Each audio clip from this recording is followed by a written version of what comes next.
Good morning, Hawaii. Welcome back. Time now 6:41 a.m.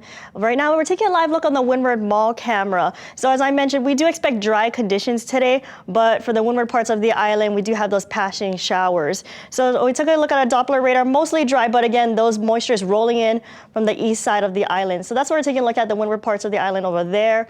So as we move on to the winds, I also mentioned they are pretty light today. So because those dry conditions and those light winds, we're gonna expect, it's gonna feel hotter than usual with those humid conditions. But as we move in later on into today and also moving into tomorrow, Sunday at 6:30 a.m., those winds will be picking up. So thankfully, it won't be too hot forever. I know this past week was pretty wet, but again, partly sunny conditions, fairly dry today with those light winds. Be sure to stay hydrated. The UV index is at a 6 today, so that's considered high, but you expect it to sunburn within 30 minutes. And a daytime high of 84. Our winds are blowing east from 10 to 15 miles per hour. That's a check of your weather. We'll take a look with Robert. Joel, thank you. New this morning, Russia launched its largest drone attack against Ukraine's capital of Kyiv since the start of the invasion. Officials say a total of nearly 75 drones were launched. The primary target was the city of Kyiv. The Ukrainian official statement says that air defenses intercepted 71 of the Iranian-made drones. Today also marks the official date for the remembrance of nearly 10 million Ukrainians who were starved to death by Russia's Stalin regime back in 1932 and 33. Hundreds of Ukrainians live in Hawaii, and joining us now to give us some insight about Ukraine's history with Russia and the current situation in Ukraine is Lara Palafox. Lara, thanks for joining the show. You're no stranger to our program, so thank you for coming back. We're talking about an event, it's happened 90 years ago, and it's something that not a lot of people know about. No, very few people know about it, including, highly educated people around the U.S. And the world.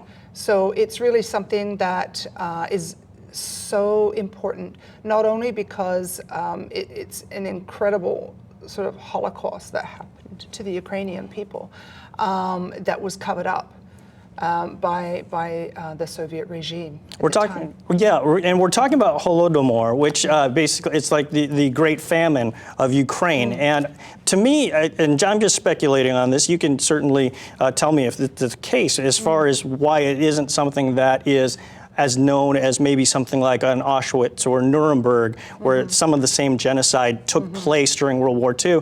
This was in between the world wars, so maybe that's part of the reason why maybe it's not as known as much. Well, actually, the reason is that while it happened, these millions of people who were starved to death, it was an engineered famine in the sense that there was grain being produced. Ukrainians were working themselves to death and being given a handful of grain at the end of the day to eat. Those were the lucky ones. The rest, everything was confiscated from their homes. So even though they could see all these storehouses full of grain, they were not allowed to eat it. And it was deliberately focused on the Ukrainian people. So it was a genocide. It was a deliberate intent, and it was covered up because the borders were closed. People were not allowed in or out. Europe did hear a little bit about it and wanted to offer aid, but the Stalin regime refused the aid. And so it was really a big, big cover-up. A couple of, journalists who managed to get in, one was Walter Duranty, who was basically a buddy of Stalin, lived in Moscow in a nice apartment, and he lied to the world saying that there was no famine.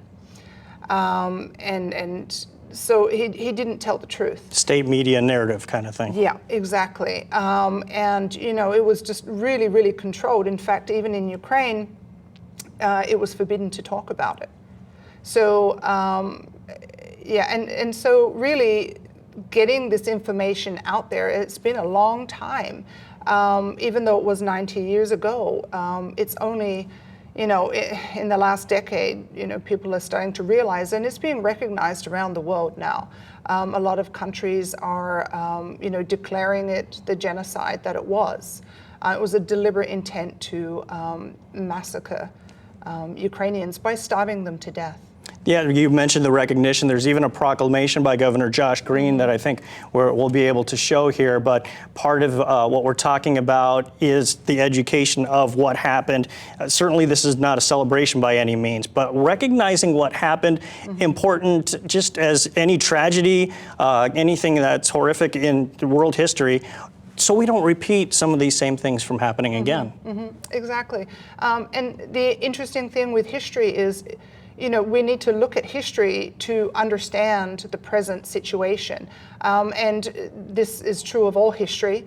In particular, what's happening in Ukraine now and the policies that the Kremlin has towards Ukraine are directly related to, Stalin is idolized to this day by the Kremlin. So it's really a situation of understanding really what's happening, what Ukrainians are fighting for, why they're fighting for that right now. And so looking at the history of what has been done to Ukraine by the Kremlin, it really informs that. And not only that, it's also, it invites people to think more deeply about what's happening and the strategic positioning that Russia has been doing militarily, economically, in talks with Iran and other countries around the world, which people should be worried about because, nobody expected Pearl Harbor to happen, but it did. Thank you for joining us. It's wonderful to have you on and talk more about this. She's with a group called Hawaii Stands with Ukraine. We'll have more of their information available on KITV.com. Don't go away.